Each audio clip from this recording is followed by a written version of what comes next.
जिल्ह्यातील टेंभुर्णी येथील नमस्कार. टेंभुर्णी येथील विठ्ठलराव शिंदे महाविद्यालयाच्या वतीने ही जी व्याख्यानमाला आयोजित करण्यात आलेली आहे, या व्याख्यानमालेच्या संदर्भात आपल्या महाविद्यालयाचे प्राचार्य डॉक्टर महेंद्र कदम आणि समन्वयक प्राध्यापक राजेंद्र गायकवाड यांनी मला संपर्क साधला आणि या विषयावरती बोलण्याच्या अनुषंगाने काही चर्चा केली. महाराष्ट्राच्या संदर्भात आपण या व्याख्यानमालेमध्ये काही अनेक गोष्टी सांगतात, अनेक वक्ते तुम्ही आत्तापर्यंत बोलवलेले आहेत, अनेक लोक येऊन गेलेले आहेत आणि त्यांनी महाराष्ट्राच्या संदर्भात काही वेगळं विवेचन केलेलं आहे. माझ्या दृष्टीने आज तुम्ही मला जो विषय दिलेला आहे तो आहे डॉक्टर बाबा आढाव यांची एक गाव एक पाणवठा ही चळवळ. मी मुळात पहिल्यांदा तुमच्या सगळ्यांचे अतिशय मनपूर्वक आभार मानतो आणि या निमित्ताने जो विषय एक पत्रकार म्हणून गेली मी अनेक वर्ष कव्हर करतो आहे आणि ज्या विषयांच्या संदर्भात मला सतत लिहावं लागलेलं आहे, ज्या संदर्भात आम्ही वारंवार वेगवेगळ्या प्रकाराने चर्चा केलेली आहे, त्याच संदर्भात हा एक विषय मला कसा मांडता येईल या दृष्टीने मी प्रयत्न करतो.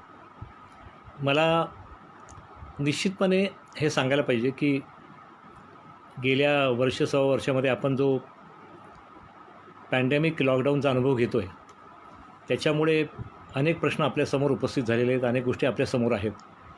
आणि अशा वेळेला तुम्हाला गेल्या वर्षीची एक बातमी आठवत असेल, घटना आठवत असेल.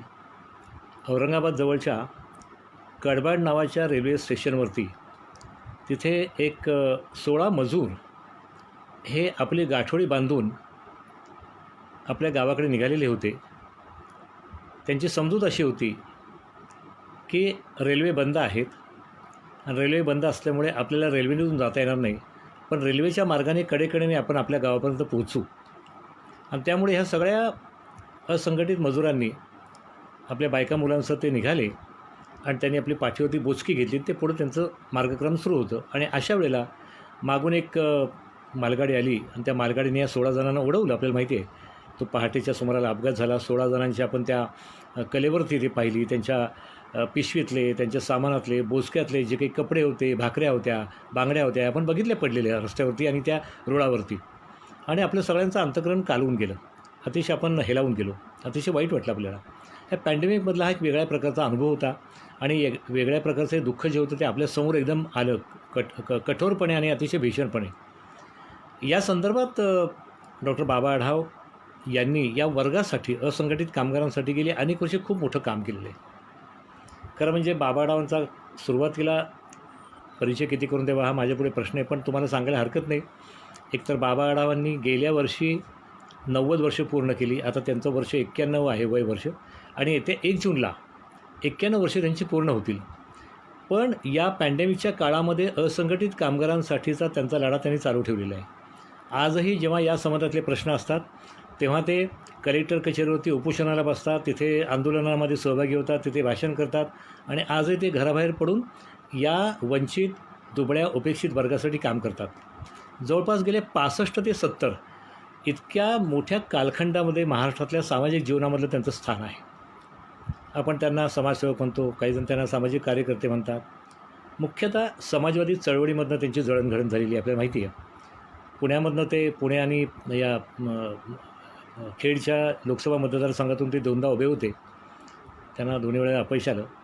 संसदीय राजकारण त्यांनी सोडलं 1971-72 नंतर आणि ते पूर्णपणे समतेच्या समाजवादी विचारांना बांधील राहून पूर्णपणे त्यांनी सामाजिक कार्यामध्ये स्वतःला झोकून दिलं. पण त्याच्यापूर्वी देखील त्यांनी हमाल पंचायत असेल, कष्टाची भाकरसारखी केंद्र असतील, तर अशा सगळ्या संस्था त्यांनी सुरू केलेल्या होत्या आणि त्या संस्थांची कामं सुरू झालेली होती.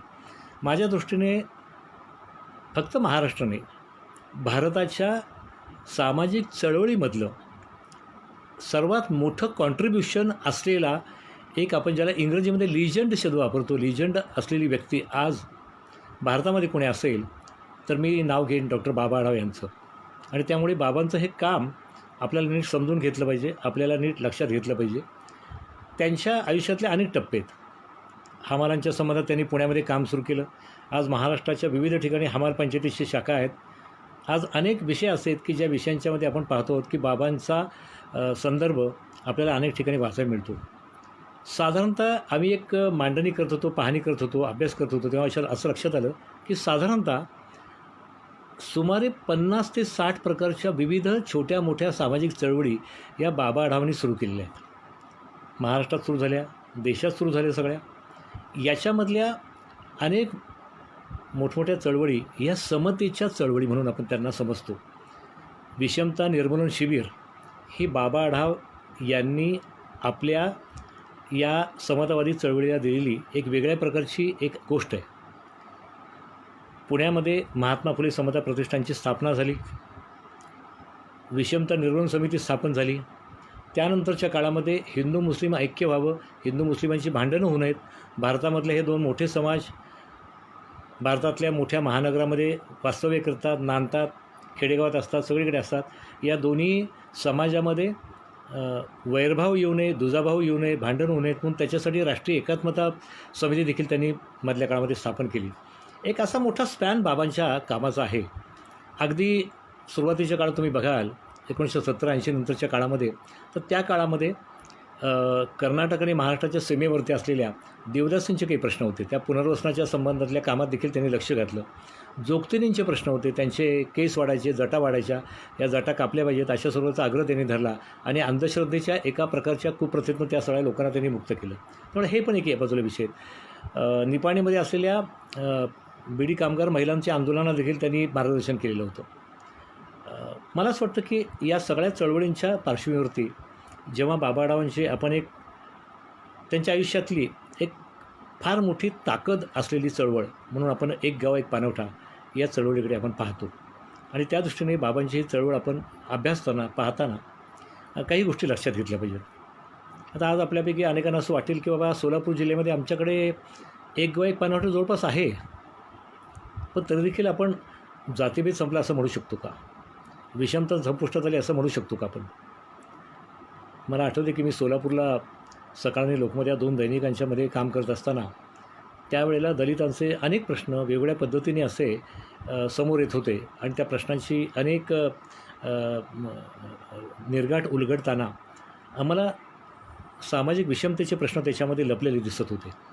त्यामुळे मला असं वाटतं की आजही आपल्याला ठणठणीतपणे, ठामपणे, ठोसपणे आपल्याला म्हणता येईल का? गेल्या वर्षीची घटना सांगतो आपल्याला, जी देशभर गाजली घटना. उत्तर प्रदेशमधल्या हाथरस जिल्ह्यामध्ये एका मुलीला तिच्यावरती अत्याचार झाले, त्यानंतर तिला मारण्यापर्यंत मजल गेली आणि शेवटी तिचा मृत्यू झाला त्या सगळ्या मारहाणीमध्ये.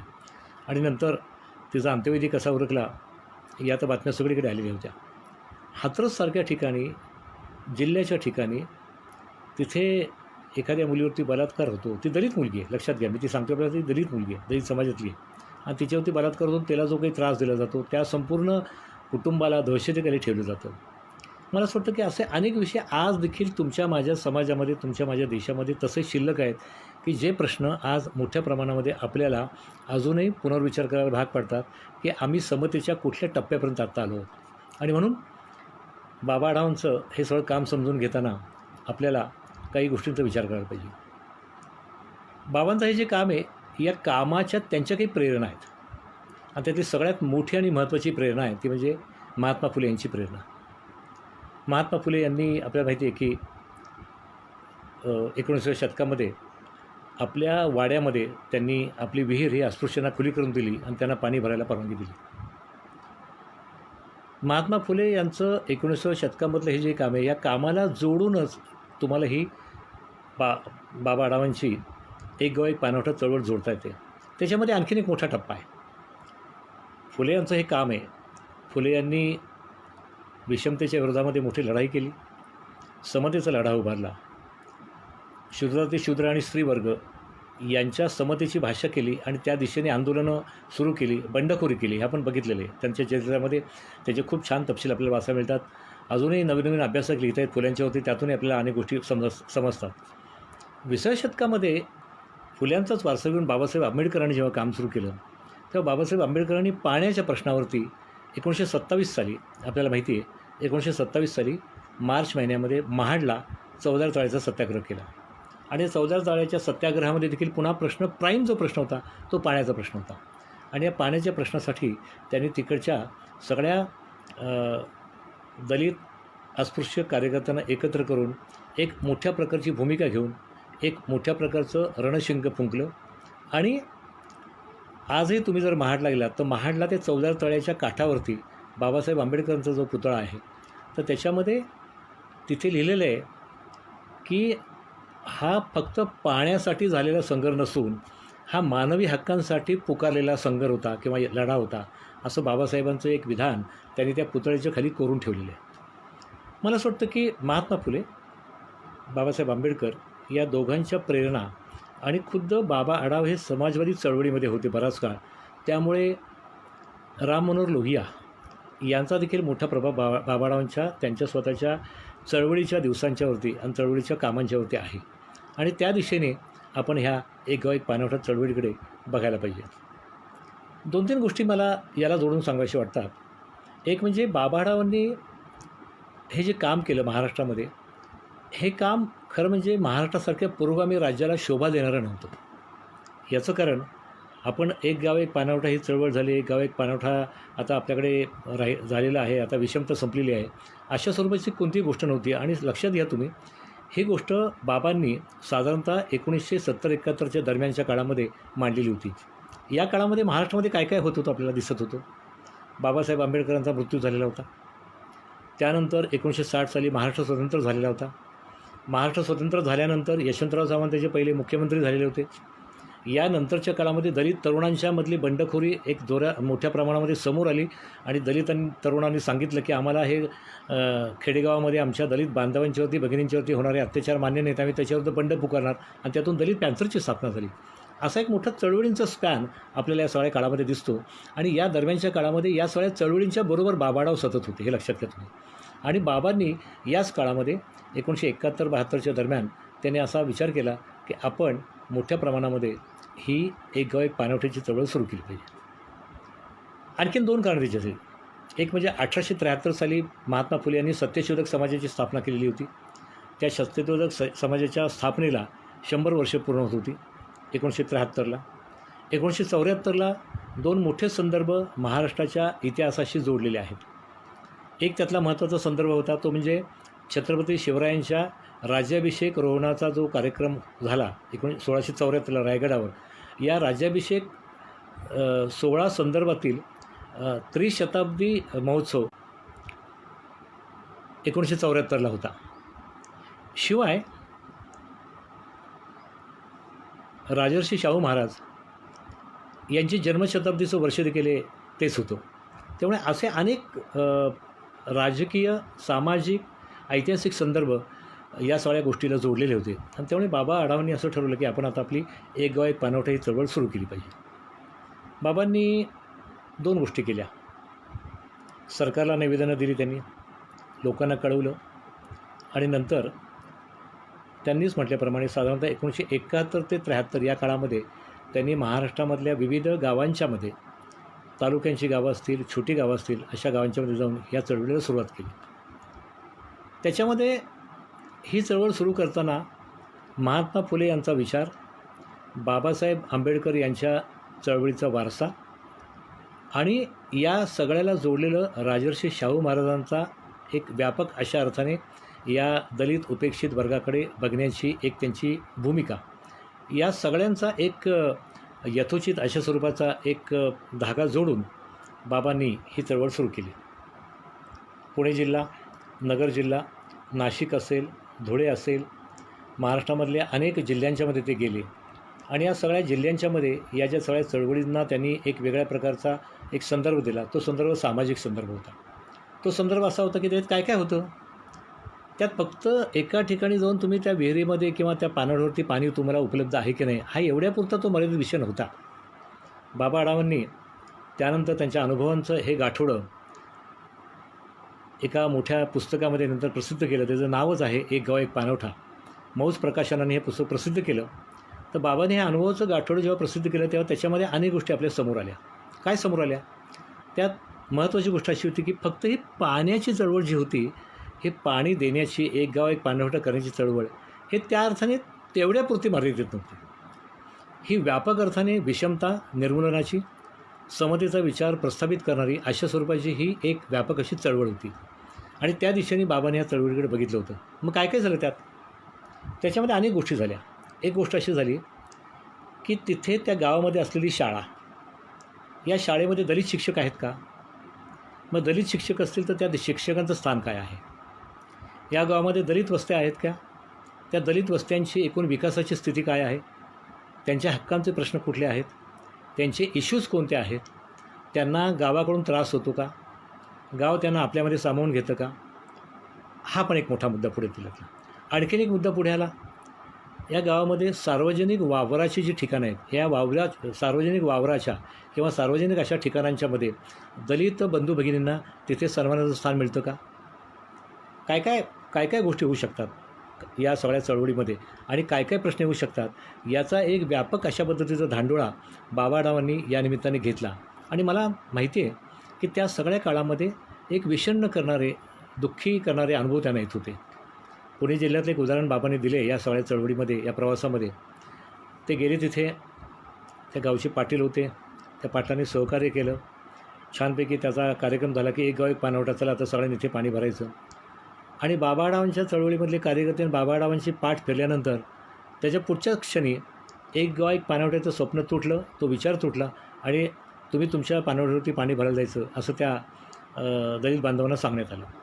सांगायचा मुद्दा असा की असे अनेक कटू असलेले, विषण्ण करणारे अनुभव बाबांना या सगळ्या प्रक्रियेमध्ये येत होते. त्यानंतर या सगळ्या वर्गासाठी राबवण्यात येणाऱ्या सरकारी योजना ज्या आहेत, या सरकारी योजना नीट राबवल्या जातात का? त्या राबवल्या जात नसतील तर त्याच्या कारणं काय आहेत? ही कारणं राजकीय आहेत का सामाजिक विषमतेमध्ये लपलेली आहेत, याचा शोध देखील बाबांनी घेतला. आणि त्यातून त्या अनुषंगाने देखील त्यांनी त्याची मांडणी करायला सुरुवात केली. त्याच्यासंबंधी ते बोलायला लागले. अनेक ठिकाणी बाबांना एक महत्त्वाची गोष्ट लक्षात आली या सगळ्या चळवळीच्या प्रवासाच्या दौऱ्यामध्ये, आणि ती म्हणजे फार मोठ्या प्रमाणामध्ये राजकीय इच्छाशक्ती जी आहे, ही राजकीय इच्छाशक्ती ही फार मोठ्या प्रमाणामध्ये सक्रिय नाही आहे या विषयाच्या बाबतीमध्ये, हे बाबारावांच्या लक्षात आलं. आणि तो एक त्यांनी संदर्भ त्यांच्या त्या अनुभवांच्यामध्ये अनेक वेळा नोंदवलेला आहे. मला असं वाटतं की या सगळ्या गोष्टी आपण जर विचारात घेतल्या तर ही चळवळ किती व्यापक स्तरावरती बाबा पाहत होते, त्याचा विचार करत होते, हे आपल्या लक्षात येईल. बाबांनी ही चळवळ सुरू करताना बाबांच्या मनामध्ये असं आलं आणि त्यांनी मांडलं देखील. त्यावेळच्या काही लेखांच्यामध्ये त्यांनी लिहिलं होतं. त्या काळामध्ये बाबा नवाकाळामध्ये लिहित होते, महाराष्ट्र टाईम्समध्ये लिहित होते, सकाळमध्ये लिहित होते. मुख्य म्हणजे त्या काळामध्ये आचार्य यात्रेंचं जे मराठा आहे, त्या मराठामध्ये देखील बाबा लिहित होते, हे लक्षात घ्या. त्यामुळे त्यातून अनेक गोष्टी समजत होत्या समाजाला आणि महाराष्ट्राला. एक 2-3 गोष्टींच्याकडे बाबांचा भर होता आणि तो भर फार महत्त्वाचा होता. त्यातला एक महत्त्वाचा भर असा होता की मराठा समाज जो महाराष्ट्राच्या एकूण सगळ्या प्रक्रियेमध्ये मोठ्या प्रमाणामध्ये निर्णायक पातळीवरती उभा आहे, डिसायसिव्ह पातळीवरती उभा आहे. निर्णय घेण्याची क्षमता, स्वतःचं एक स्थान मजबूत असलेली क्षमता, अशा पद्धतीनं तो उभा आहे. अशा मराठा समाजाचं एकूण जे सगळं चित्र आहे, ते चित्र काय आहे, अशा स्वरूपामध्ये एक मांडणी बाबांनी काही लेखातून केलेली होती. आणि मराठा समाजाने बदलायला पाहिजे, मराठा समाजाच्या नेत्यांनी बदलायला पाहिजे, अशी भूमिका बाबारावांनी त्यावेळेला जाहीरपणे मांडलेली होती. आणि ही मांडत असताना त्यांच्यापुढे प्रश्न असा होता की सत्यशोधक चळवळीची शताब्दी आहे. त्याच्यानंतर त्यानंतर आपल्या राजर्षी शाहू महाराजांच्या जन्मशताब्दीचं वर्ष आहे. शिवाजी महाराजांच्या संदर्भामध्ये आपण सतत बोलतो, तर शिवाजी महाराजांच्या राज्याभिषेकाचं त्रिशतक महोत्सव आहे. या सगळ्या ह्याच्यामध्ये महाराष्ट्रामधले तरुण सामाजिक परिवर्तनाचा काही विचार करणार की नाही, असा एक प्रश्न बाबारावांच्या मनामध्ये आला. आणि त्यांनी त्या अंगाने काही लेखन करायला सुरुवात केली, बोलायला सुरुवात केली. आणि बाबांच्या असं लक्षात आलं की मी जी चळवळ करतो, ही चळवळ मी जर प्रत्यक्ष गावखेड्यापर्यंत घेऊन गेलो नाही तर समतेचा विचार समजेल कसा लोकांना. आम्ही आता समाजवादी वर्तुळामध्ये बसतो, काँग्रेसच्या समविचारी लोकांच्याबरोबर बसतो किंवा अन्य ठिकाणी बसतो, तर हे सगळे आपलेच लोक आहेत, हे काही विरोध करणारे लोक नाही आहेत. पण ज्या लोकांच्यापर्यंत हा विचार पोचायला पाहिजे, ज्या तरुणांच्यापर्यंत हा विचार पोचायला पाहिजे, त्याच्यासाठी मी काय करायला पाहिजे. आणि या भूमिकेतून मी मगाशी म्हटलं तसं ही पण एक मोठी भूमिका होती की त्यामुळे एक गाव एक पाणवठ्यासारखी थेट गाव पातळीपर्यंत खेड्याच्या पातळीपर्यंत जाऊन भिडणारी ती चळवळ सुरू करायची आणि त्या अंगाने ते काम सुरू करायचं. या संदर्भामध्ये बाबांनी एक लेखही लिहिला होता आणि त्या लेखामध्ये त्यांनी काही मांडणी केली होती आणि ती मांडणी समाजवादी पक्षाच्या शिबिरामध्ये केली होती. ती मांडणी मुद्दाम मी आपल्याला सांगू इच्छितो की त्याच्यामध्ये त्यांना हा सामाजिक परिवर्तनाचा विचार कशा पद्धतीने तीव्रतेने मांडायचा आहे ही एक भूमिका होती. त्यांनी समाजवादी पक्षामध्ये असताना ह्या समतेचा मुद्दा मांडलेला होता आणि तो त्यांनी त्यांच्या एका निबंधामध्ये मांडला होता. त्या निबंधामध्ये बाबांनी असं म्हटलं होतं, मुद्दाम हा वाचून दाखवतो आहे. महात्मा ज्योतिराव फुले यांनी सत्यशोधक समाजाची स्थापना केली. 1973 साली त्या घटनेला 100 वर्षे पुरी होती. सत्यशोधक चळवळीचा तुटलेला धागा जोडण्याची संधी आता गमावता उपयोगी नाही. 1974 साल श्री शिवाजी महाराजांच्या राज्याभिषेक समारंभाच्या त्रिशताब्दीचे आणि राजर्षी शाहू छत्रपतींच्या जन्मशताब्दीचे महाराष्ट्राच्या अभिमानाचे हे क्षण आहेत. या धमालीत धार्मिक पुनरुज्जीवनवादी मंडळी धमाल करतील. या गोंधळामध्ये महात्मा फुलेंच्या विचारांचा विसर पडेल अशी मला चिंता वाटते, असं बाबांनी त्यावेळेला म्हटलेलं होतं. आणि पुढे ते असं म्हटले होते, गायीपेक्षा गणपतीच्या सोंडेपेक्षा आपल्यासारख्याच माणसांशी गरीब आणि दलितांच्यावरती अन्याय झाल्यावर उसळून बंड करणाऱ्या बंडखोरांच्या आज महाराष्ट्राला नितांत गरज आहे. ही बंडखोरी सतत चालली पाहिजे. महाराष्ट्रातील तरुण पुरुषार्थाला हे आव्हान आहे. पुढील 2 वर्षे किमान एका उद्दिष्टासाठी तरी महाराष्ट्रामध्ये आपण प्रबोधन केलं पाहिजे. सभा, संमेलने, परिषदा, मिरवणुका यांनी महाराष्ट्रामध्ये बंद पडलेली विचारांची दालने खुली केली पाहिजेत. 1973च्या सप्टेंबर महिन्याच्या 24 तारखेला महाराष्ट्रातील सर्व खेड्यामध्ये सर्वांसाठी एक विहीर सुरू व्हावी. ती पहाट फुल्यांच्या प्रयत्नानंतर 125 वर्षांनी का होईना उमलावी आणि फुल्यांचे स्वप्न साकार व्हावे अशी माझी अपेक्षा आहे. अशा पद्धतीने बाबांनी ती मांडणी केली होती आणि त्यानंतर मग समता दिंडी, समता पदयात्रा, समता सायकल फेरी असे अनेक उपक्रम बाबांनी सुरू केले. मी मगाशी म्हटलं तसं पुण्यातल्या हमाल पंचायतीने बाबांना त्यासाठी काही मदतीचा हात दिला आणि बाबांनी महात्मा फुले समता प्रतिष्ठानची स्थापना झाल्यानंतर लगेचच हा दौरा सुरू केला.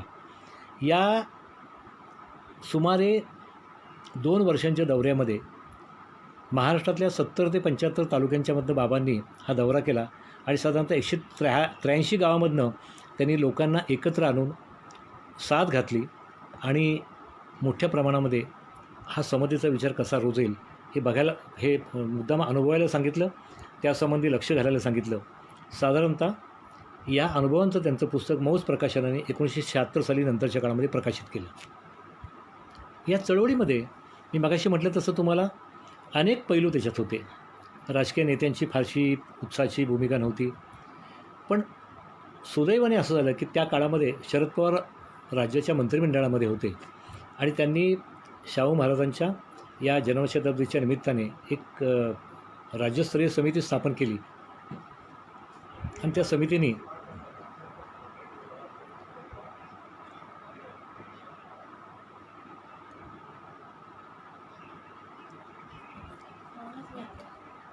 समितीने मोठ्या प्रमाणामध्ये या एक गाव एक पाणवठा भूमिकेचा स्वीकार केला आणि त्या वेळेला शरद पवार हे देखील काही प्रमाणामध्ये या चळवळीमध्ये सहभागी झालेले होते.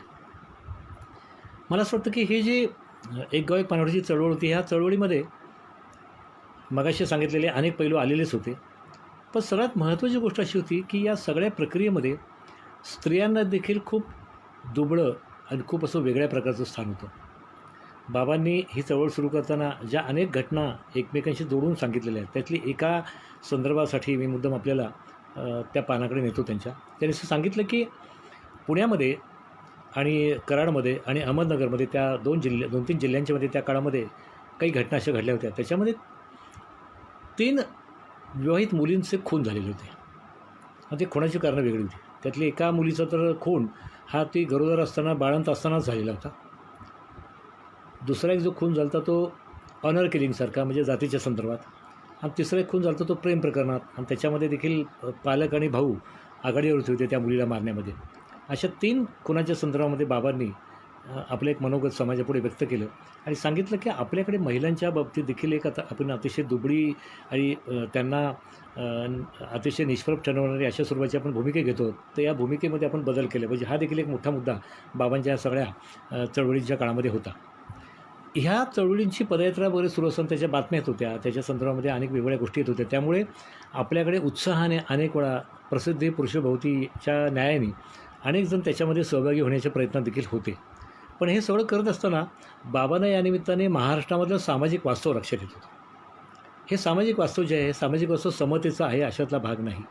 या महाराष्ट्रामध्ये हा जो फुले, शाहू, महर्षी विठ्ठलरामजी शिंदे, बाबासाहेब आंबेडकर यांचा जो महाराष्ट्र आहे, या महाराष्ट्रामध्ये मोठ्या प्रमाणामध्ये विषमता रुजलेली आहे.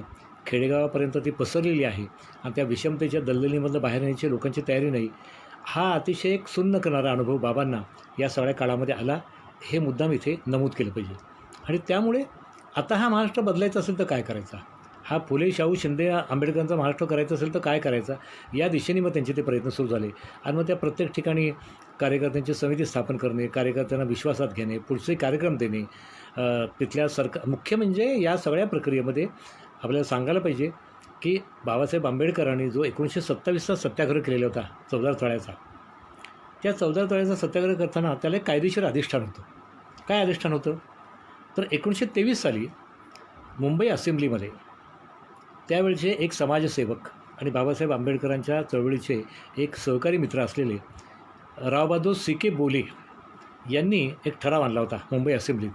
आणि हा ठराव मंजूर करून घेतलेला होता की महाराष्ट्रामधली सर्व पाणवठे हे सर्व जाती धर्माच्या लोकांना मुक्त आहेत, खुले आहेत. आणि त्यामुळे त्या ठरावाचा आधार घेऊन सी.के. बोले यांनी बाबासाहेबांना सांगितलं की तुम्ही महाडला तुम्ही कार्यक्रम जो घेणार आहात त्यात तुम्ही ह्या 14 तळ्याच्या कार्यक्रमात तुम्ही जर घेतलात तर तुम्ही तो अवश्य घ्या, कारण तुम्हाला तो अधिकार आहे. आणि म्हणून बाबासाहेबांनी तो कार्यक्रम घेतला. याचं कारण कायदेशीर अधिष्ठान होतं. नंतर तिथल्या सनातन्यांनी जो काही प्रकार करायचा तो सगळा केला आणि त्यांनी मोठ्या प्रमाणामध्ये बाबासाहेब आंबेडकरांच्या कार्यकर्त्यांना मारहाण केली. पण लक्षात घ्या, तिथे त्या काळामध्ये 1927चा काळ मी तुम्हाला सांगतो आहे आणि बाबा आढावांचा जो काळ आहे तो 1970 नंतरचा काळ आहे, त्यानंतरच्या 50 वर्षानंतरचा.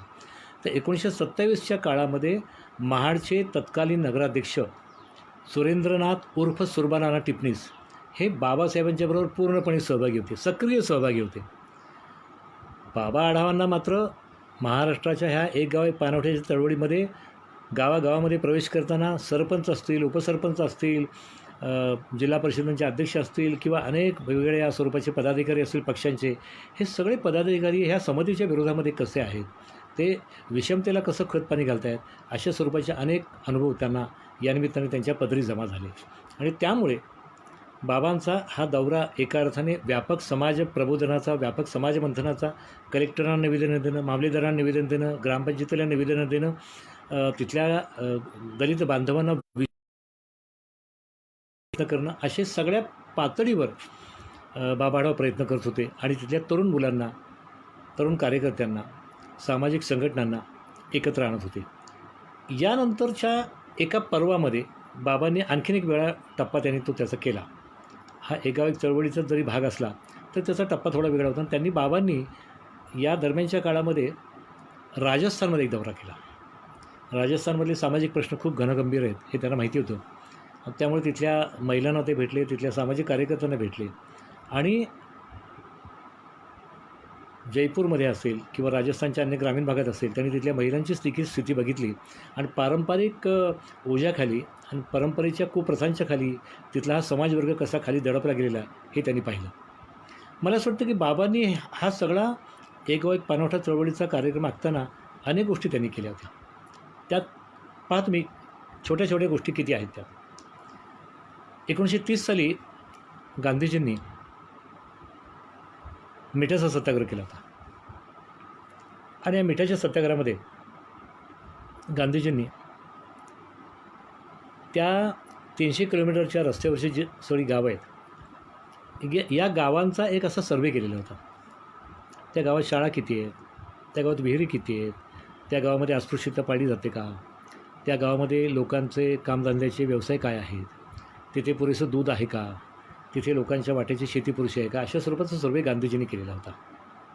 बाबांच्या ह्या चळवळीमुळे एक झालं, ह्या 70-75 तालुक्यातनं बाबा फिरले, तर त्याच्यामध्ये बाबांनी हे जे सगळं समाजचित्र उभं केलं, त्या समाजचित्रामध्ये नाही म्हटलं तरी बाबांना मोठ्या प्रमाणामध्ये यश आलं आणि महाराष्ट्राचा एक सामाजिक नकाशा खऱ्या अर्थाने व्यापक अर्थाने समोर आला.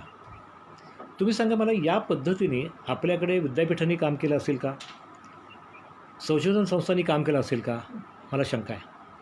मला असं दिसतं आहे की 1947 नंतरच्या काळामध्ये महाराष्ट्रामध्ये या स्वरूपाचं सामाजिक चित्र समजून घेण्याचा, सामाजिक एक मंथन करण्याचा राज्यस्तरावरचा मोठा प्रयत्न हा बाबारावांच्या एक गाव एक पाणवठा या चळवळीमुळे झाला.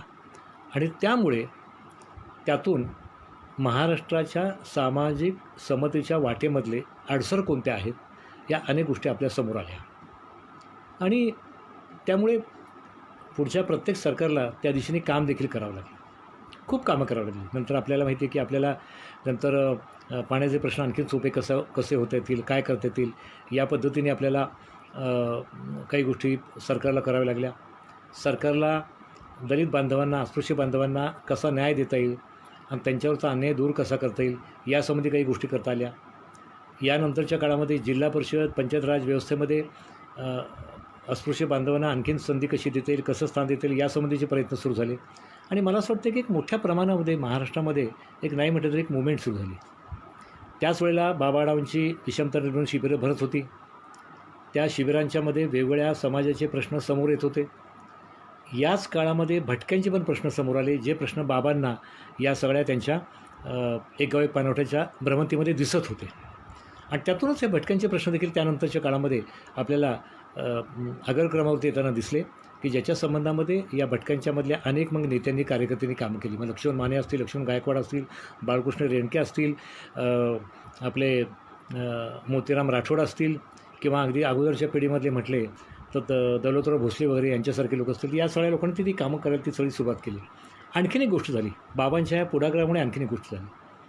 दलितांच्या प्रश्नाचं जे टोक होतं, दलितांच्यावरती होणाऱ्या अन्यायाच्या प्रश्नाचं जे टोक होतं, ते विचारात घेऊन अनेक दलित संघटना आणि समाजवादी वेगवेगळ्या स्वरूपाच्या ज्या पुरोगामी प्रागतिक चळवळी होत्या, या प्रागतिक पुरोगामी चळवळींच्यामध्ये वैचारिक ताणेबाणे आणि वैचारिक मतभेद पण फार मोठ्या प्रमाणात होते.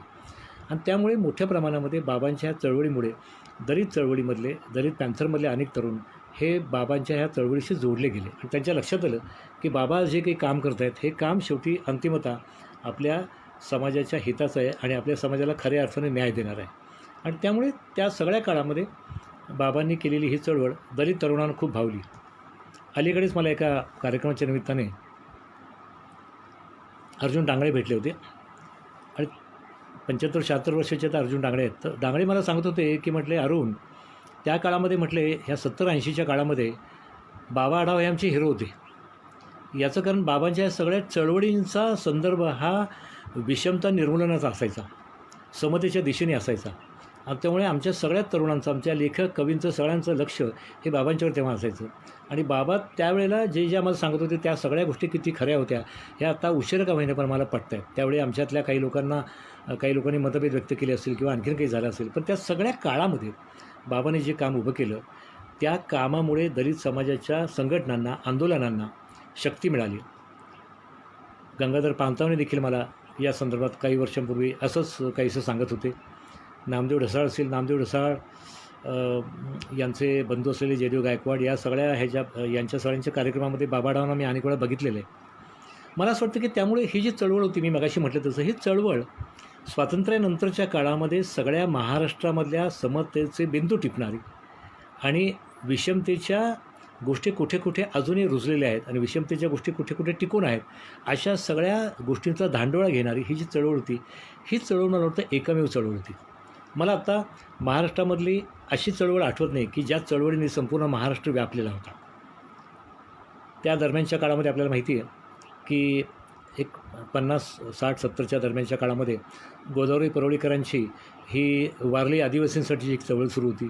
ती पण एक चळवळ आपल्याला माहिती आहे. सिंहलींची एक चळवळ सिंहभूम भागात, म्हणजे त्यावेळच्या बिहार राज्यामध्ये तिथे देखील काही चळवळ चालू होती. इकडे बालविवाहाच्या विरोधामध्ये काही वेगळ्या प्रकारची चळवळ राजस्थानमध्ये सुरू होती. दक्षिण भारतातही काही चळवळी अशा स्वरूपाच्या चालू होत्या. पण महाराष्ट्रामध्ये वेगवेगळ्या ठिकाणी दलितांना कशा प्रकाराने वागवलं जाते, दलितांच्यावरती कशा प्रकारचे निर्बंध आहेत, याची मांडणी करणं, त्याचा शोध घेणं हा एक पहिला बृहद प्रयत्न बाबा आढावांच्या ह्या एक गाव एक पाणवठा चळवळीत झाला. आम्ही पूर्वी वाचलं होतं केरळमध्ये त्रावणकोर संस्थांमध्ये की दलितांना या रस्त्याने जायला बंदी आहे, त्या रस्त्याने जायला बंदी आहे. बाबा आढावांच्या या अनुभवांच्यामध्ये तुमच्या असं लक्षात येईल की महाराष्ट्रामधल्या विदर्भ मराठवाड्यामधल्या अनेक गावांच्यामध्ये दलितांना या बाजूने जायला बंदी, त्या बाजूने जायला बंदी, त्या गावात जायला बंदी, त्या रस्त्याने जायला बंदी, अशा स्वरूपाचे देखील त्यांना असे अनुभव आले. आणि त्या अनुभवांचा जो भाग होता त्या अनुभवांच्या भागामुळे, अनुभवांच्या त्या सगळ्या एकूण तपशिलामुळे असं लक्षात आलं की फार मोठ्या प्रमाणामध्ये अजूनही आपल्याकडची अस्पृश्यता संपलेली नाही. आपल्याकडची एक गाव एक पाणवठा ही चळवळ ही जेवढी रुजवायला पाहिजे होती तेवढी देखील त्यानंतरच्या काळात रुजली नाही, कारण जातीभेदाचं तण हे सतत फोफावत होतं. या सगळ्या बॅकग्राऊंडवरती आपण जेव्हा थोडेसे पुढे जातो, हा चळवळीचा इतिहास बाबांच्या लक्षात घेत असताना आपण थोडे पुढे गेलो तर आपल्याला काय दिसतं, ही चळवळ संपली. 2-3 वर्ष झाली, बाबांनी प्रयत्न केले, काही ठिकाणी कामं सुरू झाली असतील, काही ठिकाणी पाणवठे खुले झाले असतील, काही ठिकाणी आणखीन काही नवीन गोष्टी सुरू झाल्या असतील, दलितांच्या संघटना ॲक्टिव्ह झाल्या असतील. दलित पॅन्थरला एक मोठा जो मला रिपब्लिकन पक्षाने पण काही विषय असे घेतले, यातून काही गोष्टी समाजवादी पक्षाने, डाव्या पक्षाने हे विषय स्वीकारले. पण या सगळ्याच्या पलीकडे जेव्हा 1978 साली महाराष्ट्र सरकारने असा ठराव केला की एक मिनिट,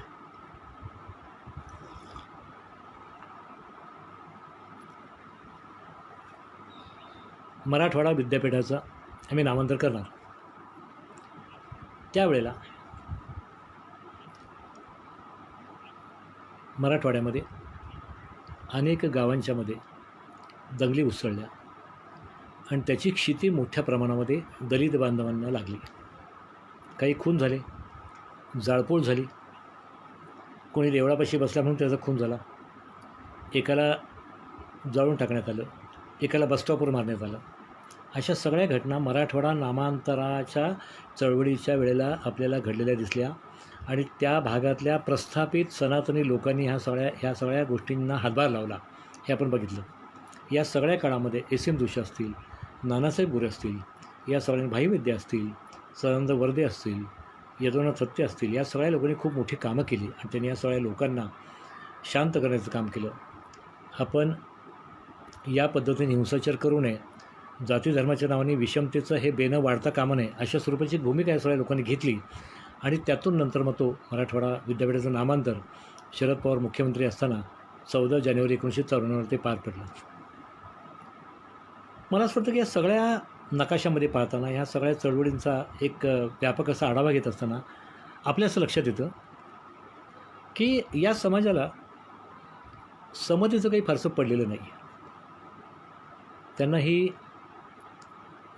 वर्णीय विषमता, जातीय विषमता, ही विषमता हवी आहे, ही विषमता आवडते आणि त्यामुळे ज्याने त्यांनी आपल्या पायरीवर राहावं अशा स्वरूपाची भाषा आजही आपल्याकडे मोठ्या प्रमाणात केली जाते.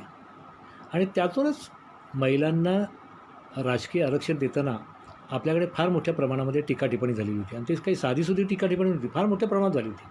त्या काळामध्ये मला माहिती आहे की त्या काळामध्ये अनेक स्थानिक स्वराज्य संस्थांचे महापौरपदी, उपमहापौरपदी महिला जेव्हा आल्या त्या आरक्षणातून, तेव्हा त्या महिलांना आपल्या खुर्चीवर बसणं अवघड व्हायचं, कारण जोपर्यंत त्यांचा नवरा किंवा त्यांचे यजमान जोपर्यंत त्यांना खून करत नाहीत की तुम्ही बसा. मी स्वतः सोलापूरमध्ये अनुभव घेतला, नाव नाही घेणार मी, पण मी तर एका दैनिकाचा संपादक असताना एक उपमहापौर बाई होत्या आणि त्या आमच्या कार्यालयामध्ये आल्या होत्या. आणि आल्यानंतर साहजिकच आम्ही उपमहापौर आपले पाहुणे आहेत, त्यामुळे उपमहापौरांचा सत्कार करायचा असं म्हणून मी त्यांना विनंती केली की खुर्चीवर बसायचं. तर समोर त्यांचे यजमान बसलेले होते, त्यांच्यावर त्यांनी खून केली आणि मी पाहिलं. ती खून केल्यानंतर जेव्हा त्यांनी मान डोलवलं की तू आता खुर्चीवर बसायला हरकत नाही, तेव्हा त्या उपमहापौरही खुर्चीवर बसल्या आणि नंतर मग पुढचा कार्यक्रम सुरू झाला. मला असं वाटतं आपल्या समाजाची ही मानसिकता आहे, ह्या मानसिकतेचा देखील एक शोध घेतला पाहिजे. आणि बाबा आढावांनी जसं मगाशी त्या समाजवादी पक्षाच्या शिबिरात त्यांनी जे वाचलं, त्यांचं असं म्हणणं होतं की गरीब आणि दलितांच्यावरती अन्याय झाल्यावर उसळून बंड करणाऱ्या बंडखोरांची आज महाराष्ट्राला नितांत गरज आहे आणि ही बंडखोरी सतत चालली पाहिजे. महाराष्ट्रातील तरुण पुरुषार्थाला हे माझं आव्हान आहे पुढील 2 वर्षे किमान एका उद्दिष्टासाठी तरी सर्व महाराष्ट्रामध्ये प्रबोधन झालं पाहिजे. मला असं वाटतं की बाबांनी ही जी तळमळ आणि कळकळ व्यक्त केली, ही कळकळ त्यांनी 1972-73 साली व्यक्त केली. त्यानंतर पुढची 2 वर्षे त्यांनी हे आंदोलन चालवलं, ही चळवळ चालवली. त्यानंतरही त्यांच्या अनेक चळवळी झाल्या. त्यानंतर आम्ही निपाणीला एका विषमता निर्मूलन शिबिरामध्ये गेलो होतो. तिथे अनेक लोक आलेले होते. तिथे अनेक लोकांनी भाषणं केली. तिथे अनेक सामाजिक उद्दिष्टांचे ठराव झाले. सामाजिक उद्दिष्टांच्यावरती चर्चा झाली. संमतीचे मुद्दे मांडण्यात आले. या सगळ्या प्रक्रियेमध्ये मला असं वाटतं की आपण जितका खोलवर विचार करू, तेवढं आपल्या असं लक्षात येतं की अलीकडेच काही वर्षांपूर्वी मला डॉक्टर आनंद तेलतुंबडे यांचं एक पुस्तक मी वाचलं होतं, ते मला आठवलं. डॉक्टर तेलतुंबडे यांनी खैरलांजीवरती एक पुस्तक लिहिलं आहे. त्याचं नावच आहे खैरलांजी. या पुस्तकाच्या प्रस्तावनेमध्ये डॉक्टर तेलतुंबडे यांनी असं स्पष्ट नमूद केलं आहे की महाराष्ट्र हा पुरोगामी आहे, हे मिथक आहे, हे खोटं आहे, ही दंतकथा आहे. हा फुले शाहू आंबेडकरांचं महाराष्ट्र हा पुरोगामी आहे, ही दंतकथा आहे, खोटं आहे, हे मिथक आहे, असं त्यांनी स्पष्टपणे लिहिलं आहे. तर ते म्हटले, हा जर महाराष्ट्र पुरोगामी असता तर इथे खैरलांजी हत्याकांड झालं नसतं. खैरलांजी जाऊ द्या, खैरलांजी भंडारा जिल्ह्यात होतं. आपण अलीकडच्या 10 वर्षात 1910 ते 1915, 16, 17, 18 तुम्ही कालखंड काढा ना. आपल्या शेजारच्या पुणे आणि सोलापूर या दोन्ही जिल्ह्यांना लागून असलेल्या अहमदनगर जिल्ह्यामध्ये किती हत्याकांड झाली दलितांची. हे हत्याकांड कशाचे आहेत? हे जातीयतेतून झालेली आहेत ना, हे विषमतेतून झालेली हत्याकांड आहेत. हे काही हत्याकांड काही फार मोठ्या वेगळ्या कारणासाठी झालेली नाही आहेत. व्यक्तिगत संपत्तीच्या वादातून झालेली हत्याकांड नाही आहेत.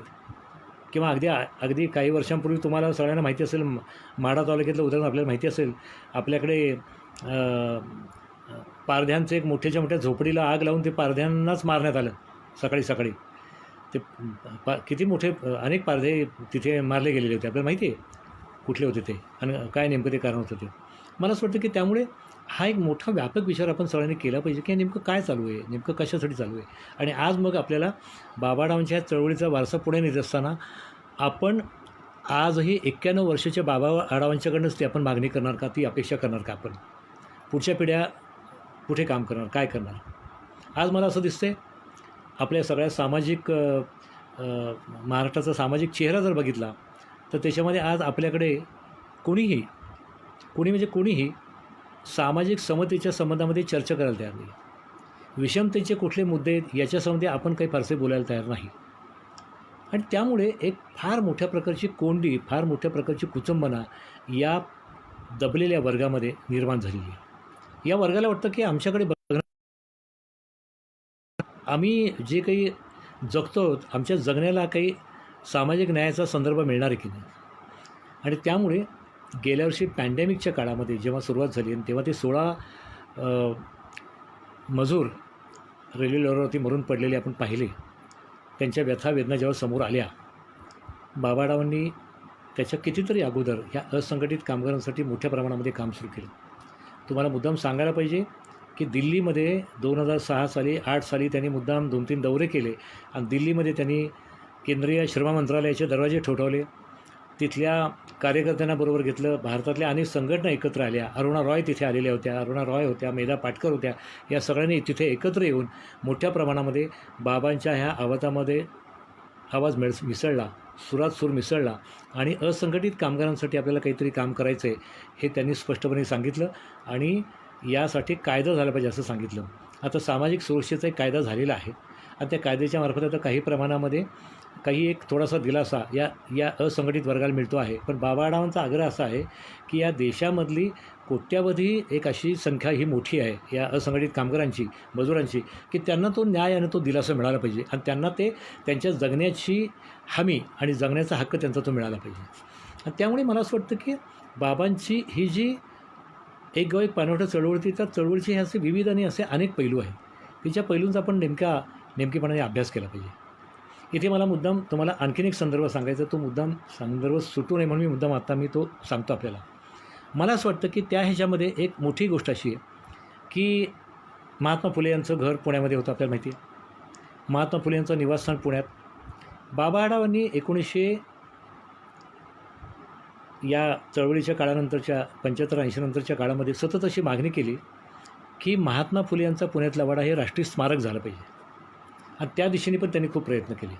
मला आठवते की 1988 साली शरद पवार नुकतेच परत दुसऱ्यांदा मुख्यमंत्री झाले, तेव्हा त्यांनी बाबा आढावांनी त्यांना फुले यांच्या पुण्यातल्या गंजपेठेमधल्या वाड्यावर नेलं आणि ती विहीर दाखवली, तो वाडा दाखवला आणि या देशामधल्या सामाजिक चळवळीचं एक ऊर्जा केंद्र जे आहे, हे ऊर्जा केंद्र राष्ट्रीय स्मारक झालं पाहिजे अशी मागणी केली. त्याची निवेदन त्यांनी त्यापूर्वी अनेकदा दिलेली होती आणि त्यानंतर मग शरद पवारांनी लक्ष घातल्यानंतर मग आपल्याला माहिती आहे की 1993 साली त्या महात्मा फुले यांच्या वाड्याचं रूपांतर हे राष्ट्रीय स्मारकात झालं आणि ते तिथे स्थापन झालं. आज तुम्ही पुण्यामध्ये जर कोणी कधी आलात, तुम्ही जर चुकून अजूनही महात्मा फुले यांचा हा वाडा बघितला नसेल, हे राष्ट्रीय स्मारक बघितलं नसेल, तर तुम्ही ते स्मारक अवश्य पाहिलं पाहिजे असं मला वाटतं. आणि या स्मारकाचे एकमेव शिल्पकार आहेत आणि ते आहे डॉक्टर बाबा आढाव. त्यांच्यामुळे हे स्मारक होऊ शकलं, हे मला इथे मुद्दाम सांगायचं आहे. या सगळ्या चळवळींच्या बरोबर असताना ही जी चळवळीला बळ देणारी, चळवळीला प्रेरणा देणारी जी प्रतीकं आहेत, ही प्रतीकं आपली टिकली पाहिजेत, ही प्रतीकं आपल्या लोकांच्या समोर सतत आली पाहिजेत, असाही बाबा आढावांचा आग्रह होता. आणि म्हणून पुण्यामधली जी मुलींची पहिली शाळा होती, भेडेवाड्यामध्ये सुरू झालेली, बुधवार पेठेमधली भेडेवाड्यामध्ये सुरू झालेली. तुम्ही पुण्यामध्ये सगळं येत असाल वारंवार. पुण्यामध्ये श्रीमंत दगडूशेठ हलवाईंचं जे गणपतीचं सुंदर असं मंदिर आहे, या मंदिराच्या समोरच हा भेडेवाडा आहे.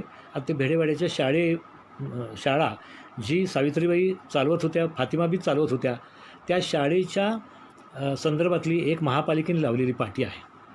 दुर्दैवाने काय झाले, पुरोगामी महाराष्ट्र, फुले शाहू आंबेडकरांचा महाराष्ट्र, दुर्दैवाने पुणे महापालिका आणि तिथे असलेले जे काही कोणी व्यावसायिक जे लोक आहेत, ते सर्वसामान्य वर्गातले, त्यांची दुकानं आहेत, त्यांची काही वहिवाटीचे हक्क आहेत, याच्यामुळे काही अडसर निर्माण झालेला आहे.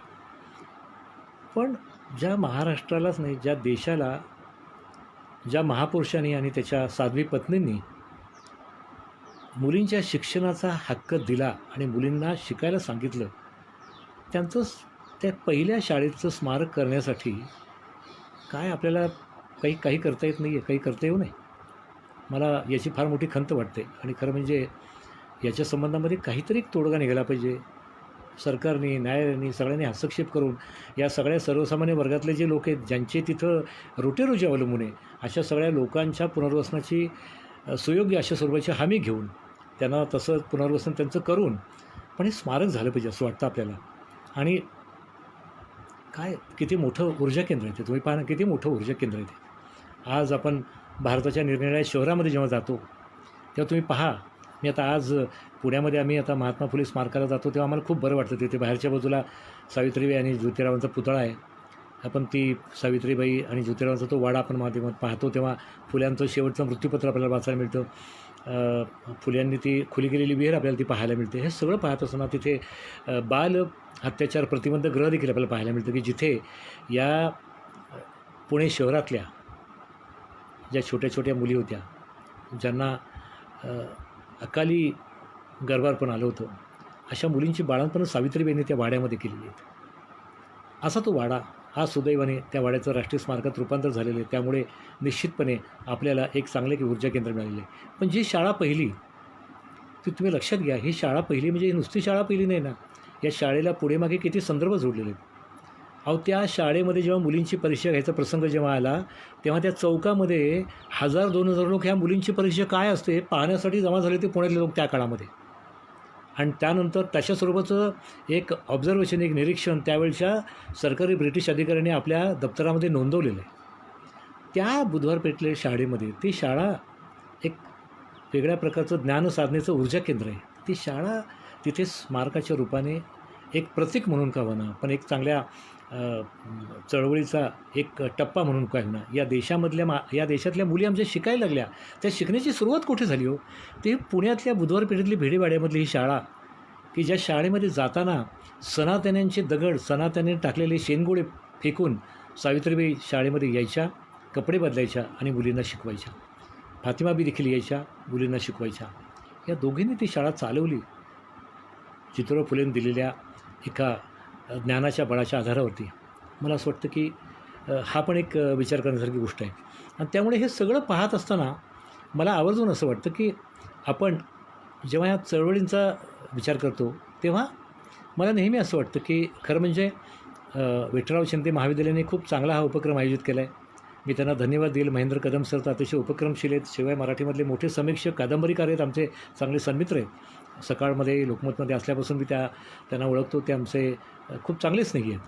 हा तुमचा सगळा परिसर देखील खूप अशा चांगल्या पद्धतीने, हे तुमचं कॉलेज देखील खूप चांगल्या पद्धतीने काम करतं. त्या कामामध्ये तुम्ही अनेक नवीन उपक्रम करताय, अनेक नवीन गोष्टी तुम्ही त्याच्यामध्ये ॲड करता. मला असं वाटतं की हे सगळं करत असताना आपल्याला बाबा आढावांचं जे काम आहे, हे काम देखील आपल्याला बृहद ग्रंथांच्या स्वरूपामध्ये महाराष्ट्रापुढे आलं पाहिजे असं मला वाटतं. आणि त्या दिशेने देखील अभ्यासकांनी, संशोधन संस्थांनी, तुमच्यासारख्या शिक्षण संस्थांनी प्रयत्न केले पाहिजे असं मला वाटतं. आणि ते जर प्रयत्न तुम्ही केलेत तर निश्चितपणे आपल्या अभ्यासकांसाठी, कार्यकर्त्यांसाठी, तरुण पिढीसाठी, विद्यार्थ्यांसाठी एक मोठा सामाजिक चळवळीचा दस्तावेज उपलब्ध होणार आहे. मला असं वाटतं की निश्चितपणे आपल्याला 4 चांगल्या गोष्टी यातून करता येतील आणि त्याचा फायदा असा होईल की फार मोठ्या प्रमाणामध्ये एक वेगळ्या स्वरूपाचं इतिहासाचं दालन या निमित्ताने आपल्या सगळ्यांच्या समोर उभं राहील. हा खरं म्हणजे इतिहासाचा एक मोठा अध्याय आहे. मी मुद्दाम आपल्याला सांगू इच्छितो, सोलापूर शहरामध्ये देखील सामाजिक चळवळीच्या अनेक गोष्टी आपल्याला इकडे तिकडे बघायला मिळतात. आपल्याच जिल्ह्यातले असलेले भीमराव जाधव गुरुजी, जे टकारी, भामटा, कैकाडी समाजाच्या वेगवेगळ्या वर्गातून असे पुढे आलेले होते. त्यांनी देखील किती मोठं काम सोलापूर शहरामध्ये केलं. भटक्या विमुक्त समाजाला त्यांनी एक मोठ्या प्रकारची गती दिली, एक ज्ञानाची दीक्षा दिली, शाळा सुरू केल्या त्यांनी. मला असं वाटतं की त्यामुळे हा जो सगळा प्रवास आहे, हा प्रवास आपण करत असताना बाबा आढावांची ही जी ही चळवळ हा त्यातला एक महत्त्वाचा असा ऐतिहासिक बिंदू आहे. एक गाव एक पाणवठा. पण असे कितीतरी बिंदू आपल्याला जोडायला पाहिजेत आणि असे कितीतरी बिंदू आपण जोडून घेतले तर मला असं वाटतं की कदाचित मग आपल्याला पुढची वाट कदाचित सापडू शकेल आणि समाजाधिष्ठित समाजाच्या दिशेने आपण अधिक सक्षमपणे, अधिक हेल्दी दृष्टिकोनातून आपण पुढे जाऊ शकू. आज भारतामध्ये मी जे सामाजिक वास्तव पाहतो आहे ते वास्तव फार काही भूषणावय अशातला भाग नाही आहे. काही वर्षांपूर्वी तुम्हाला माहिती आहे की उना नावाच्या गावामध्ये, गुजरातमधल्या, गाईशी काहीतरी कातडी हे काढत होते 4 तरुण, म्हणून 4 अस्पृश्य बांधवांना एका गाडीला उघडं बांधून त्यांच्या पाठी सडकत त्याची गावभर अशी धिंड काढण्यात आली. हे आत्ता एक 5-6 वर्षापूर्वीची गोष्ट आहे. 5-6 वर्षापूर्वी, फार जुनी नाही, 5-6 वर्षापूर्वीची. हाथरसची घटना मी सांगितली तिथे तुम्हाला सांगतो गेल्या वर्षी 2020च्या सप्टेंबरमधली घटना आहे. अशा अनेक घटना कुठे घडत आहेत. सोलापूरमध्ये असल्यामुळे मला हिंदू वाचायची सवय लागली. हिंदूमध्ये मला आठवते की त्या काळामध्ये 1995 ते 2005 या काळामध्ये मी सोलापूरमध्ये असताना त्या काळात मी बघितलं. 1997 नंतरच्या काळामध्ये हिंदूमध्ये तमिळनाडूमधल्या, केरळमधल्या घटना यायच्या. त्याच्यामध्ये अजूनही अस्पृश्य बांधवांसाठी हा वेगळा कप ठेवला जातो. अजूनही टपरी हॉटेलमध्ये अजूनही ती अस्पृश्यता पाळली जाते. अशा स्वरूपाच्या गोष्टी आजही आपल्याला दिसतात. मला असं वाटतं की याच्यातनं आपला भारतीय समाज कधीतरी बाहेर पडणार की नाही. शिवाजी महाराजांनी रयतेचं राज्य स्थापन केलं आणि इथल्या तळागाळातल्या एका छोट्या माणसाला या भूमीच्या संबंधामधली एक आस्था निर्माण करून त्यांनी त्याला उभं केलं. त्यानंतरच्या काळामध्ये आपण पाहिलं की त्यानंतरच्या काळामध्ये मोठ्या प्रमाणामध्ये नाही म्हटलं तरी आपल्याला महात्मा फुल्यांचा वारसा मिळाला, आंबेडकरांचा मिळाला. आपल्या महाराष्ट्र आणि बडोदा संस्थांच्या दोन्ही शेजारी असणाऱ्या राज्यांच्यामध्ये बडोद्याचे महाराज सयाजीराव गायकवाड असतील, करवीर संस्थांचे शाहू महाराज असतील, बाबासाहेब आंबेडकर, या सगळ्या लोकांनी जो मोठा वारसा दिलेला आहे, हा वारसा सोपा नाही आहे, साधा नाही आहे. विदर्भातले गाडगेबाबा असतील, तुकडोजी महाराज असतील, इकडे आपले कर्मवीर भाऊराव पाटील असतील. तुम्ही पहा ना, हा सगळा वारसा बघितला तर आपल्या लक्षात येईल की अरे आपला म्हणजे समतेने संपन्न अशा स्वरूपात आपला समाज आहे. पण प्रत्यक्षामध्ये तसं होत नाही आहे. प्रत्यक्षामध्ये आजही राज्यकारभारामध्ये, आजही शिक्षणाच्या सगळ्या एकूण शिक्षण रचनेमध्ये, शिक्षण व्यवस्थेमध्ये आजही आपल्याला मोठ्या प्रमाणामध्ये ही जातीयता लपलेली दिसते. ही विषमता अजूनही पायाभूत आहे, ही गोष्ट आपल्या लक्षात येते. आणि त्यामुळे मला असं वाटतं की हे आव्हान फार मोठं आहे. हे आव्हान, भारत तर नव्याने स्वतंत्र झालं आहे. 47 आपण स्वतंत्र झालो आहे. आता 70-71 वर्ष आपली झाली, 73 वर्ष आपली झाली स्वातंत्र्याची. यावर्षी आता आपलं 74 वर्ष आपल्याला पूर्ण होतील पुढच्या या 15 ऑगस्ट ह्याला. पण मला मुद्दाम तुम्हाला सांगायचं आहे की अमेरिकेमध्ये काय होते. अमेरिकेच्या एका संदर्भातला एका घटनेचा संदर्भ म्हणून आपल्याला देतो मी.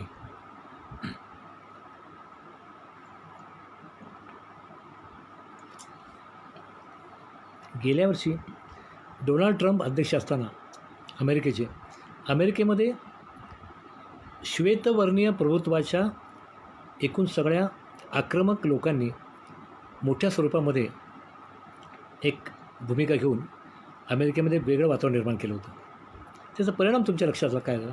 मे महिन्यामध्ये जॉर्ज फ्लॉईड नावाचा एक कृष्णवर्णीय माणूस, एका पोलिसांनी त्याला कारण नसताना, काय कारण होतं? कारण असं होतं, मिनिएपोलिस नावाच्या एका राज्यामधल्या एका शहरामध्ये हा काहीतरी खरेदी करायला गेला आणि तो दुकानदार म्हटला तुझी नोट नकली आहे. तेवढ्या कारणावरनं पोलिसांना बोलवण्यात आलं आणि पोलिसांनी त्याला पकडलं आणि पोलिसांनी त्याला त्या गुडघ्यागले दाबून धरला आणि त्या जॉर्ज फ्लॉईडचा त्यात मृत्यू झाला. त्यानंतर गेल्या 2-3 महिन्यामध्ये जो बायडेन निवडून आल्यानंतरच्या काळामध्ये श्वेतवर्णीय प्रभुत्व असलेल्या मानसिकतेच्या लोकांनी इतक्या वेगळ्या प्रकारचे तिथे गोंधळ घातलेले आहेत की त्याच्यामध्ये काही कृष्णवर्णीय तरुणांचे खून गेल्या काही दिवसामध्ये झाले. अमेरिकेसारख्या की ज्या देशाला नाही म्हटलं तरी आज जवळपास 240पेक्षा जास्त वर्षे ज्याचे स्वातंत्र्य मिळून झालेली आहेत. 1776ला अमेरिका स्वतंत्र झाला आणि अमेरिका अस्तित्वात आलं. आज जवळपास 240पेक्षा जास्त वर्ष होऊनही अमेरिकेमध्ये कृष्णवर्णीयांच्यावरती राग धरणारे, त्यांना हीन लेखणारा अजून एक मोठा वर्ग आहे आणि याच वर्गाने डोनाल्ड ट्रम्पला मोठ्या प्रमाणामध्ये मतदान केलं हे तुम्ही लक्षात घ्या. त्यामुळे आपण ज्या देशाला जगातली एक मोठी आदर्श लोकशाही मानतो, त्या आदर्श लोकशाही असलेल्या देशामध्ये देखील हा श्वेतवर्णीय आणि कृष्णवर्णीय हा भेद संपलेला नाही आहे. तिथे ते प्रश्न तसंच आहेत. त्या मानाने भारतामध्ये चांगलं आहे असं आपण म्हणू शकतो, पण याचा अर्थ तिथे पण पूर्णविराम देऊ शकत नाही. हा अर्धविराम आहे, हा स्वल्पविराम आहे. आपण थबकलो आहे, आपण थांबलो आहे. अजूनही पुढची वाट काढायला पाहिजे. आणि गांधीजींनी जे सांगितलं, बाबासाहेबांनी जे सांगितलं, या सगळ्या विचारांचा मागोवा घेत आपण पुढे गेलं पाहिजे. आणि मला असं वाटतं की बाबा आढावांनी नेमकं केवळ विचारांची आराधना करायची किंवा विचारांचं कौतुक करायचं असं नाही, तर त्या विचारांच्या आधारे काम करायचं ही भूमिका बाबांनी घेतली. आणि म्हणून बाबा असं म्हणतायत की तरुणांनी बंडखोरी केली पाहिजे, त्यांनी बंडखोर विचार मांडले पाहिजेत आणि महाराष्ट्रामधला पुरुषार्थ जागा झाला पाहिजे. हा पुरुषार्थ जागा कशासाठी झाला पाहिजे? हा पुरुषार्थ जागा झाला पाहिजे या राज्यातली, या देशातली, या भूमीतली विषमता संपवण्यासाठी. मला असं वाटतं की एक वेगळ्या प्रकारचं एक वैचारिक आंदोलन देखील या पुढच्या काळामध्ये आपल्याला सुरू करण्याची आवश्यकता आहे. कारण हे जर आंदोलन आपण केलं नाही तर गेल्या काही वर्षामध्ये आपल्याला जे अनिष्ट अशा काही गोष्टी दिसत आहेत, मग दाभोळकरांचा खून असेल, गोविंदराव पानसरेंचा खून असेल, प्राचार्य कलबुर्गींचा खून असेल, हे सगळे जे खून झालेले आहेत, हे सगळे खून हा समतेचा विचार मान्य नसलेल्या लोकांच्याकडनं झालेले आहेत. विषमता ज्यांना हवी आहे, विषमता ज्यांना रुजवायची आहे, अशा घटकांच्याकडनं हे खून झालेले आहेत. आणि अजूनही यातला कोणी सापडत नाही आहे, संघटना सापडत नाही आहेत. सरकार, सगळ्या ठिकाणची सरकार हतबल झालेली आहेत. CBIकडे तपास द्या, कोर्टाकडे तपास द्या, सगळं द्या, पण सगळ्या ठिकाणची यंत्रणा ही हतबल झालेली आहे आणि अजूनही आरोपी सापडलेले नाही आहेत किंवा गुन्हेगार सापडलेले नाहीत, कल्प्रिट सापडलेले नाहीत. आणि या पार्श्वभूमीवरती बाबा आढाव जे काम करत आहेत, हे काम मला असं वाटतं महत्त्वाचं आहे. आणि त्यामुळे मी पुन्हा सांगेन की एक गाव एक पानवठ्यासारखी त्यांची चळवळ असेल, विषमता निर्मूलन शिबिरासारखं त्यांचं एक समतेच्या विचारांचं शिबिर असेल, हमाल पंचायतीसारखी त्यांच्या हमालांच्या हक्कांसाठी काम करणारी, हमालांच्या न्याय्य हक्कांसाठी काम करणारी संघटना असेल. अशा अनेक गोष्टी आज आपल्यासमोर आहेत. या सगळ्यांचा एक बृहत अभ्यास महाराष्ट्रामध्ये होण्याची आवश्यकता आहे. त्याच्यावरचं ग्रंथलेखन देखील व्हायला पाहिजे असं मला वाटतं. आणि आपल्यासारख्या शिक्षण संस्थांनी त्याच्यामध्ये अधिक सक्रिय होऊन काम केलं पाहिजे अशी माझी या निमित्ताने आपल्या सगळ्यांना एक नम्र विनंती आहे. महाराष्ट्रामध्ये या पद्धतीचं विचारमंथन सुरू राहतं आहे, ही देखील एक मोठी आशादायक अशी गोष्ट आहे. आणि त्यामुळे तुमच्या महाविद्यालयाला, तुमच्या शिक्षण संस्थेला मी अतिशय मनपूर्वक धन्यवाद देतो. तुम्ही मला या भाषणासाठी इथे बोलावलात, तुम्ही माझे विचार ऐकून घेतलेत. डॉक्टर बाबा आढाव यांच्या चळवळीचा एक परामर्श मांडण्याचा प्रयत्न मी माझ्या पद्धतीने केला. येत्या 1 जूनला बाबा आढाव यांना 91 वर्ष पूर्ण 92 वर्ष लागतं आहे. मी आपल्या सर्वांच्या वतीने, माझ्या वतीने, माझ्या नियतकालिकाच्या वतीने, लोकशाहीसाठी समाजात संवाद या नियतकालिकेच्या वतीने, आमच्या कुटुंबियाच्या वतीने मी बाबा आढाव यांना दीर्घायुरारोग्य चिंतितो. शीलाताईंना देखील दीर्घायुरारोग्य चिंतितो. आणि आपल्या महाविद्यालयाने दिलेल्या ह्या संधीबद्दल मनपूर्वक कृतज्ञता व्यक्त करून डॉक्टर महेंद्र कदम आणि त्यांच्या सर्व सहकाऱ्यांना धन्यवाद देऊन या शिक्षण संस्थेतले सगळे पदाधिकारी, या शिक्षण संस्थेचे सगळे संस्थापक, कार्यकर्ते या सर्वांना अतिशय हार्दिक असे धन्यवाद देऊन मी थांबतो.